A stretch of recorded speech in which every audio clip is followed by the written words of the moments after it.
अस्मद्गुरुसमारम्भां यतिशेखरमध्यमां लक्ष्मीवल्लभपर्यन्तां वन्दे गुरुपरम्पराम् ஆழ்வார்கள் வாழி அருளிச் செயல் வாழி தாழ்வாதுமில் குறவர்தாம் வாழி ஏழ்பாறுமுய்ய அவர்கள் உரைத்தவைகள்தாம் வாழி செய்யமறை தன்னுடனே சேர்ந்து. கண்ணபிரானை விதவிதமாக அனுபவித்த பெரியாழ்வார் யசோதா பாவனையிலே அவனுடைய அனுபவத்தை முழுவதுமாக செய்த பெரியாழ்வார் தொடர்ந்து சில பதிகங்களிலே ராமனையும் கண்ணனையும் சேர்த்து அனுபவிக்க வேண்டும் என்று ஆசை கொண்டு அந்த அனுபவத்தையும் செய்தார். அதற்கு பிறகு ஒரு திருமொழியிலே ராமபிரானுடைய அனுபவத்தை மட்டுமே செய்ய வேண்டும் என்று அனுமன் சீதா பிராட்டியை கண்டு அடையாளம் சொல்லுகின்ற அந்த வியாஜத்தாலே ஸ்ரீராமாயணம் முழுவதும், அதாவது ராமபிரானுடைய சரித்திரங்கள் முழுவதும் அந்த திருமொழியிலே அனுபவித்தார். அதற்கு பிறகு அவதாரங்களிலே எம்பெருமான் ஓரொரு காலத்திலே ஓரொரு அவதாரத்தை செய்தாலும் அவையெல்லாம் ஒருவனே செய்த அவதாரங்கள் ஆகையினாலே கண்ணன் வேறு, ராமன் வேறு, நரசிங்கன் வேறு, வராகன் வேறு என்று கிடையாது, எல்லாரும் ஒன்றே என்று அப்படி தெரிவிக்க வேண்டும் என்கிற அபிப்பிராயத்தாலே 4ஆம் பத்து முதல் திருமொழியிலே ஒரு விலக்கணமான அனுபவத்தை செய்கின்றார். அதிலே அந்த எம்பெருமானை நீங்கள் பார்த்தீர்களோ என்று ஒருவர் கேட்க அதற்கு பதில் சொல்லுகின்றவர்கள் இன்ன இடத்திலே இப்படி அவனை பார்த்தோம் என்று சொல்லுவதாக அமைந்திருக்கின்ற திருமொழி. அதிலே முதல் பாசுரத்திலே எப்படி அனுபவித்தார் என்னால், ராமபிரானை நீங்கள் பார்த்தீர்களோ என்று கேட்க உடனே நரசிங்கனாக அவனை பார்த்தோம் என்று பதில் சொல்லுவதாக அப்படி அந்த பாசுரம் அமைந்திருந்தது. ராமபிரான் வேறு, நரசிங்கபிரான் வேறு அல்ல என்பதை அந்த இடத்திலே காட்டினார். அடுத்தபடியாக அதை உறுதிப்படுத்தும் வண்ணமாக ராமபிரானை பற்றியே 2ஆம் பாசுரத்திலே தெரிவித்தார். அந்த பஞ்சாயுதங்களை ஏந்தியவனான ராமபிரான், அவனை பார்த்தீர்களோ என்று கேட்க சனகராசன் தன் வேள்வி என்று அந்த சீதா பிராட்டி அவளை திருமணம் புணர்வதற்காக வில்லை முறித்த அந்த நிகழ்ச்சியை நினைவு கூர்ந்து அங்கே கண்டோம் என்று சொல்லுவதாக 2ஆம் பாசுரம் அமைந்திருந்தது. இப்பொழுது மறுபடியும் 3ஆம் பாசுரத்திலே கண்ணபிரான் செய்த ஒரு செயலை சொல்லி உடனே மீதியெல்லாம் ராமபிரானுடைய செயலாகவே எடுத்து காட்டி இவனை கண்டீர்களோ என்று கேட்க கண்டோம் என்று பதில் சொல்லுவதாக 3ஆவது பாசுரம் மிக அழகாக அமைந்துள்ளது. கொம்பு பறித்து உடலரு சேல பொருதழியா சிலையால் மராமரமெய்த தேவனை சிக்கன நாடுகிறேன் அலையால் குரக்கினம் தாங்கிச் சென்று கடவர கொண்டடைப்பா அலையார் கடல் கரவீர்த்திருந்தானை அங்கொத்தை கண்டாருடன். முதலிலே கண்ணபிரானுடைய ஒரு செய்தியை தெரிவிக்கின்றார்.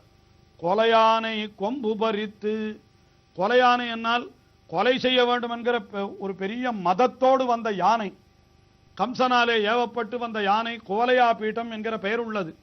என்ன செய்தான் கண்ணபிரான் என்றால் அதனுடைய கொம்பு பறித்து அதனுடைய 2 கொம்புகளையும் பறித்து விட்டானாம்.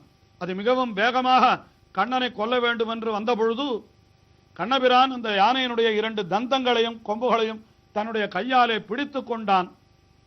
யானை இந்த பக்கம் இழுக்க, கண்ணன் ஒரு புறம் இழுக்க, முடிவிலே கண்ணன் என்ன செய்தான், தன்னுடைய கைகளை விட்டான். யானை பின்னாலே போய் விழுந்தது. விழுந்த வேகத்திலே அது மரணமும் அடைந்து விட்டது என்பதாக இப்படி ஆச்சாரியர்கள் காட்டுகின்றார்கள். அப்படி கொலை யானை கொம்பு பறித்து என்று கண்ணபிரான் செய்த ஒரு செயலை சொன்னவர் உடனே ராமபிரான் செய்த செயலை செய்கின்றார். கூடலர் ரிஷேனை பொருது அழியா. கூடலர் என்னால் இவனோடு கூடாதவர்களான ராட்சசர்கள் 14,000 ராட்சசர்கள் ஜனஸ்தானத்திலே பெரும் சைன்யத்தோடு வந்தார்கள். 14,000 ராட்சசர்கள் கூடிய சைன்யத்தோடு கரதூஷணர்கள் வந்தார்கள். அப்படிப்பட்ட அந்த சேனையானது அழியும்படியாக பொருதான் என்று கூடலர் சேனை பொருதழிய. அதற்கு மேலே சிலையால் மராமரம் எய்த தேவனை. அப்படி ஜனஸ்தானத்திலே கரதூஷணர்களை அழித்தான். அதனாலே ராவணன் கோபம் கொண்டான். சூர்பனகையும் போய் கலகம் செய்தாள். அதனாலே ராவணன் சீதையை அபகரித்தான். உடனே ராமபிரான் சீதையை தேடிக்கொண்டு செல்லுகின்ற வழியிலே சுக்ரீவ மகாராஜரை சந்தித்தான். அங்கே சுக்ரீவ மகாராஜருக்கு உதவும் வண்ணமாக என்ன செய்தான் என்றால் வாலியை வதம் செய்தான். அப்படி வாலியை வதம் செய்வதற்கு முன்னாலே வாலியை வதம் செய்யும் அளவுக்கு தனக்கு பலம் உண்டு என்று சுக்ரீவனுக்கு காட்டுவதற்காக அங்கே 7 மரங்கள், மராமரங்கள், அதாவது சப்த சால விருட்சங்கள் என்று சொல்லப்படுகின்ற மரங்கள் இருந்தனவாம். அவற்றை எய்தான் என்று ராமாவதாரத்திலே இந்த செய்தி சொல்லப்படுகிறது.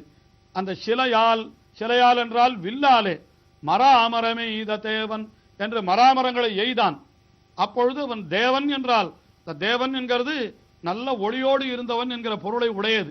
அதாவது வடமொழியிலே திவு என்கிற தாத்துவுக்கு காந்தி, தேஜஸ் என்பது பொருள். அந்த பிரகாரத்திலே தேவன் என்றால் நன்றாக ஒளிருபவன் என்று அந்த 7 மரங்களையும் ஒரே அம்பாலே துளைத்து அப்படி வீரஸ்ரீயோட நின்ற நிலை இருக்கிறது. அதைத்தான் இந்த இடத்திலே தேவன் என்கிற சொல்லாலே சொல்லுகின்றார். அப்படி சிலையால் மராமரமை ஈத தேவனை சிக்கன நாடுதிரேல். சிக்கனா என்றால் அவனை உள்ளபடியே அறிந்து கொள்ள வேண்டும் என்று நீங்கள் நாடுகிறீர்களாகில் உங்களுக்கு நான் சொல்லுகிறேன் என்கிறார். எங்கே இருக்கிறான் அவன் என்றால் அவன் இப்பொழுது கடற்கரையிலே இருக்கிறான் என்று இவர்கள் தேடிக்கொண்டு போவதற்குள்ளே என்ன ஆயிற்று? அனுமன் லங்கைக்கு சென்று பிராட்டி இருக்கிற இடத்தை தெரிந்து கொண்டு வந்து இவனுக்கு சொல்லிவிட்டான். ஆருக்கு? ராமபிரானுக்கு. உடனே ராமபிரானும் லங்கைக்கு புறப்பட்டு இப்பொழுது சமுத்திரக்கரைக்கு சென்று விட்டான் அல்லவா? ஆயினாலே அதை தெரிவிக்கின்றார். அங்கே கடற்கரையிலே வீற்றிருந்தான் என்று அவனை தெரிவிக்கின்றார். தலையால் குரக்கினம் தகங்கிச் சென்று தடவரை கொண்டு அடைப்பா என்று. தலையால் குரக்கினம் தாங்கிச் சென்று என்னால் இந்த வானரர்கள் எல்லாரும் அந்த சமுத்திரத்தை அடைப்பதற்கு உரிய கல் அல்ல, அதை தலையாலே தாங்கிக் கொண்டு செல்லுகிறார்களாம். அது வியாக்கியானத்திலே மணவாள மாமுனிகள் மிக அழகாக காட்டுகின்றார். எதனாலே தலையாலே தாங்கிச் செல்லுகின்றன என்றால் சொல்லுகிறார் மாமுனிகள், இந்த வானரர்கள் எல்லாம் இந்த கற்களிலே ராமபிரானுடைய திருவடி படப்போகிறது. இதன் வழியாகத்தான் ராமபிரான் நடந்து செல்ல போகிறான். எனவே இந்த கல்லை நாம் தலையிலே தாங்கிக் கொண்டு செல்ல வேண்டும் என்று வானரங்கள் எல்லாம் தலையால் குரக்கினம் தாங்கிச் சென்று தடவரை கொண்டு அடைப்ப, அந்த கற்களை எல்லாம் தலையாலே தாங்கிச் சென்று சமுத்திரத்தை அடைத்தார்களாம். அப்படி சமுத்திரத்தை அடைத்த பொழுது அங்கே ராமபிரான் வீற்றிருந்தான். எப்படின்னா அலையாறு கடற்கரை வீற்றிருந்தானை. இப்படிப்பட்ட பெரிய சமுத்திரத்தை எப்படி தாண்டப் போகிறோம் என்று முதலிலே கவலையோடு இருந்தவன் இப்பொழுது சுலபமாக அதற்கு வழி கிடைத்து விட்டது என்பதனாலே அப்படி அதை பார்த்து கொண்டு அங்கே வீற்றிருந்தான். அப்படி வீற்றிருந்த நிலையிலே அவனை கண்டோம்.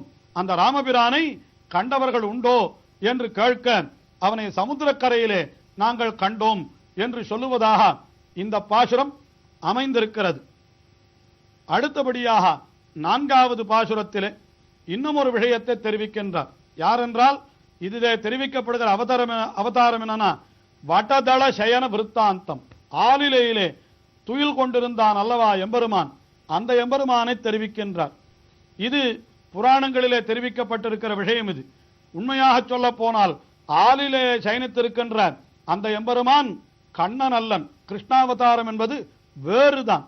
ஆனால் இந்த பாசுரத்திலே இரண்டையும் சேர்த்து ஆழ்வார் எப்படி காட்டுகிறார் என்று பார்ப்போம். தோயம் பரந்த நடுவு சூழலில் தொல்ல வடிவு கொண்ட மாயக்குழவி அதனை நாடுரில் வம்மின் சுவடுரைத்தேன் ஆயர் மடமகள் பெண்ணைக்காகி அடல் விடைய இணையம் வேயப்புரத வியத்து நின்னானை மெய்மையே கண்டாருடன்.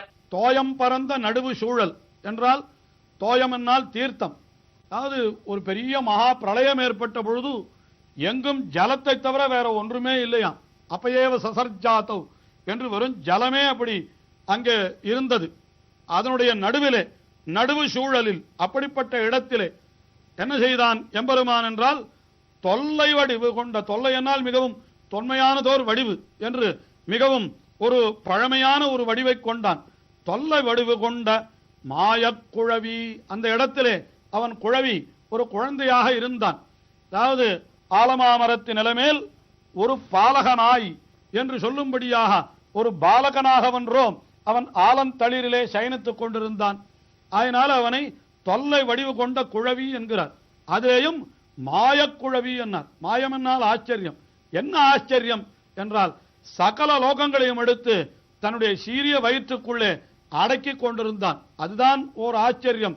ஒரு பொருள் புறப்பாடின்றி முழுவதும் அகப்படக் கறந்து ஓலில ஆலிலைச் சேர்ந்த எம் பெருமா மாயன் என்கின்றார் நம்மாழ்வார்.